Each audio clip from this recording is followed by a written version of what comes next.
జూబ్లీహిల్స్ ఎన్నికల ప్రచారంలో బీఆర్ఎస్ దూకుడు పెంచింది. మాజీ మంత్రి సూర్యాపేట ఎమ్మెల్యే జగదీష్ రెడ్డి మాగంటి సునీతకు మద్దతుగా ప్రచారం చేస్తున్నారు. ఇంటింటికి తిరుగుతూ బీఆర్ఎస్ అభ్యర్థికే ఎందుకు ఓటు వేయాలో వివరిస్తున్నారు. కాంగ్రెస్ దొంగ ఓట్లతో గెలవాలని చూస్తోందని చెప్తున్నారు జగదీష్ రెడ్డి. ఆ దొంగ ఓట్ల కంటే రెండింతల మెజారిటీతో మాగంటి సునీతను గెలిపిస్తారు అంటున్న జగదీష్ రెడ్డితో మా ప్రతినిధి విజయ్ ఫేస్ టు ఫేస్. ఉప ఎన్నికల్లో అయితే వాడివేడిగా ప్రచారాలు కొనసాగుతూ ఉన్నాయి. ఒకవైపు అధికార కాంగ్రెస్ పార్టీ, మరోవైపు బీఆర్ఎస్ పార్టీకి సంబంధించినటువంటి ప్రచారం అయితే జోరుగా అయితే కొనసాగుతూ ఉంది. ప్రస్తుతం మనతో పాటు సూర్యాపేట ఎమ్మెల్యే మాజీ మంత్రి జగదీశ్వర్ రెడ్డి ఉన్నారు. మాట్లాడదాం. జగదీశ్వర్ రెడ్డి గారు, ఎలా జరుగుతూ ఉంది ప్రచారం? ప్రజలు ఎలా స్పందిస్తూ ఉన్నారు బీఆర్ఎస్ పార్టీకి సంబంధించి? మీరు కూడా చూసినారు, ఇప్పుడు ఉదయం నుంచి మనం ఈ బజార్లో తిరుగుతూ వస్తున్నాం. ప్రజల్లో ఎంత మంచి రెస్పాన్స్ ఉంది, ఎట్లా మా కార్యకర్తలు కనపడితే స్వాగతిస్తున్నారు, ఎట్లా రెస్పాండ్ అయ్యి మాట్లాడుతున్నారు, మీరు కూడా విన్నారు. మేము చెప్పాలనుకుంటున్న విషయాల్ని వాళ్ళే ముందు చెప్తున్నారు. సార్, ఈ ప్రభుత్వం ఇది పనికిరాదు, ఈ ప్రభుత్వం ఇది వీళ్ళకి పని చేయొస్తలేదు, వీళ్ళు వచ్చిన తర్వాత మాకు ఇబ్బందులు వచ్చినాయి, వీళ్ళు వచ్చిన తర్వాత మాకు నల్ల బిల్లు పడుతున్నాయి, అంతమంది కేసీఆర్ అన్నప్పుడు లేకుండే మాకు మంచిగా ఉండే అనే మాట చెప్తున్నారు. కొంతమంది ఏమో ఇది కూలగొట్టే ప్రభుత్వం, ఇది కట్టించే ప్రభుత్వం కాదు అని చెప్పి కొంతమంది చెప్తున్నారు. కొంతమంది కేసీఆర్ ఇచ్చినా కూడా ఇవ్వలేకపోతున్నాడు అడిగినా అని చెప్పి కొంతమంది చెప్తున్నారు. కొంతమంది మమ్మల్ని మోసం చేసిండు, మాకు హామీలు ఇచ్చి 2500 ఇస్తానన్నాడు, ఇవ్వలేదు అని చెప్పి మహిళలు చెప్తున్నారు. పెన్షన్ 4000 చేస్తానన్నాడు, ఇంకా కేసీఆర్ ఇచ్చిందే వస్తుంది తప్ప మాకు వేరే పెన్షన్ వస్తలేదు అని చెప్పి వాళ్ళు చెప్తున్నారు పెన్షన్దారులు. అన్ని వర్గాల ప్రజలు కూడా గులాబీ కండ కనపడగానే సంతోషంగా స్వాగతిస్తున్నారు. మాకంటే ముందు వాళ్ళే మాకే ఉపన్యాసం ఇచ్చి తప్పకుండా కేసీఆర్ని గెలిపించుకుంటాం వెళ్ళండి అని చెప్పి చెప్తున్నారు. ఇప్పుడు మీరు ఒక పక్క బాకీ కార్డును లాంచ్ చేశారు, దాన్నే ఒక ప్రచారాస్తంగా మలుచుకొని ప్రచారం చేస్తూ ఉన్నారు. ముఖ్యంగా జూబ్లీహిల్స్లో 23,000 ఓట్లు 2 సంవత్సరాల్లోనే పెరిగాయని చెప్పేసి మీ పార్టీ వర్కింగ్ ప్రెసిడెంట్ ఒక పీపీటీ ప్రజెంటేషన్ కూడా ఇచ్చారు. అండ్ ఆ ఓట్స్ అనేటివి మీ గత 10 ఏళ్ల పాలనలోనే పెరిగాయంటూ కూడా కాంగ్రెస్ ఆరోపిస్తోంది. ఇప్పుడు మీరు నాతో వచ్చినారు, 2-3 ఇళ్లలో మనం చూసినాం. వాళ్ళు చాలా స్పష్టంగా చెప్పింది, ఏమని, మీ ఇంట్లో ఎంతమంది ఉన్నారంటే మేము 6 ఉన్నామన్నారు.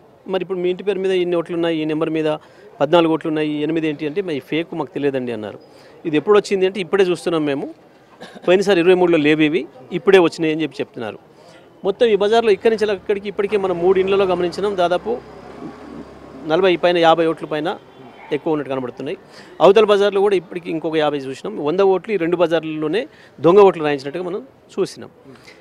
డేట్లతో సహా ఉన్నాయి, అవి ఎప్పుడు వచ్చినాయి అనేది ఉంది, స్పష్టంగా కనబడుతుంది.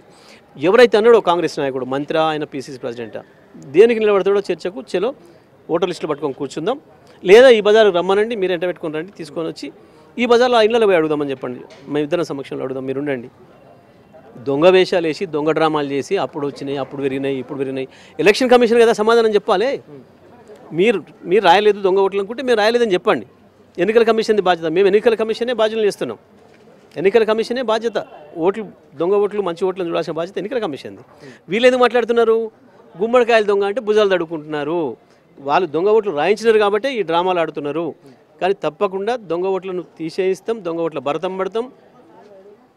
ఎవడైనా దొంగ ఓటు వేయడానికి వస్తే కూడా మన పట్టుకొని లోపల పంపిస్తాం. ఫైనల్గా ఈ కాన్స్టిట్యున్సీలో సుమారుగా 1,00,000కు పైగా కూడా మైనార్టీల ఓట్లు ఉన్నాయి. ఒక పక్క ఎంఐఎం మాత్రం అధికారికంగానే కాంగ్రెస్కే సపోర్ట్ చేయండి అంటూ కూడా మాట్లాడుకొస్తూ ఉంది. సో మీకు అంటే గతంలో మీరు బీఆర్ఎస్ ఎంఐఎం పొత్తుతో ఉన్నారు కాబట్టి, సో ఇప్పుడు ఈ మైనారిటీల ఓట్లు సమీకరించేందుకు ఎలాంటి కార్యాచరణ చేస్తూ ఉన్నారు? ఒక్క మైనారిటీ ఓట్లని కాదు, ఇక్కడ ముస్లిం మైనారిటీలు ఉన్నారు, క్రిస్టియన్ మైనారిటీలు ఉన్నారు, లింగ్విస్టిక్ మైనారిటీలు ఉన్నారు, అనేక రకాల భాషలు మాట్లాడే వాళ్ళు ఉన్నారు, అనేక రాష్ట్రాల వాళ్ళు ఉన్నారు. తప్పకుండా అన్ని వర్గాల ప్రజల మనల్ని చూరగొన్నది బీఆర్ఎస్ పార్టీ, కేసీఆర్ గారి పరిపాలన. ఇక్కడ రాజస్థానీలు కావచ్చు, గుజరాతీలు కావచ్చు, ఉత్తరప్రదేశ్ వాళ్ళు కావచ్చు, తమిళనాడు కావచ్చు, మహారాష్ట్ర వాళ్ళు కావచ్చు, కర్ణాటక వాళ్ళు కావచ్చు, ఎవరైనా సరే అన్ని ప్రాంతాల నుంచి వచ్చిన ప్రజలు, బ్రతకడానికి వచ్చిన ప్రజలు ఉన్నారు. వీళ్ళందరూ కూడా కేసీఆర్ పరిపాలనలోనే సంతోషంగా ఉన్నాం, సుఖంగా ఉన్నాం అనే భావనతో ఉన్నారు. కేసీఆర్ పరిపాలనే మంచిది అనే భావనతో ఉన్నారు. కాబట్టి తప్పకుండా ఆ వర్గాలందరి ఓట్లు కూడా మేము తీసుకుంటాం. ఆ వర్గాలన్నింటిలో కూడా మాకు మంచి మద్దతు ఉంది. కాబట్టి తప్పకుండా ఏ ఒక్కరు ఒక పార్టీ ఎవరికి మద్దతు ఇచ్చినందుకు మాత్రం ఏం జరగదు. ఆనాడైనా ఈనాడైనా ఒక పార్టీ చేతిలో ఎవరు కూడా లేరు. తప్పకుండా ప్రజలు ఇండిపెండెంట్గా ఆలోచించి ఓట్లు వేస్తారు. ఇప్పుడు చివరిగా గులాబీ బాస్ అధినేత కేసీఆర్ కూడా ఈ జూబ్లీహిల్స్ ఉప ఎన్నికకు సంబంధించి ప్రచారంలో పాల్గొంటారనేటువంటి వార్తలు వస్తూ ఉన్నాయి. ఎంతవరకు నిజంగానే వస్తారా కేసీఆర్? చూద్దాం. రైట్ చూస్తూ ఉన్నాము. జూబ్లీహిల్స్ ఉప ఎన్నికలు అయితే ప్రచారాలు వాడి వేడిగా కొనసాగుతూ ఉన్నాయి. ముఖ్యంగా అధికార కాంగ్రెస్ పార్టీ కావచ్చు, ప్రతిపక్ష బీఆర్ఎస్ పార్టీ కావచ్చు, బీజేపీ పార్టీ కావచ్చు, వారి క్యాంపెయిన్స్ అయితే స్టార్ట్ చేసుకొని మాజీ మంత్రులు కావచ్చు, ఎమ్మెల్యేలు కావచ్చు, ఇతర నాయకులందరూ కూడా ప్రచారంలో అయితే నిమగ్నం అయిపోయారు. వీడియో జర్నలిస్టు పరశురామ్తో విజయ్ బిగ్ టీవీ బోరబండ నుండి.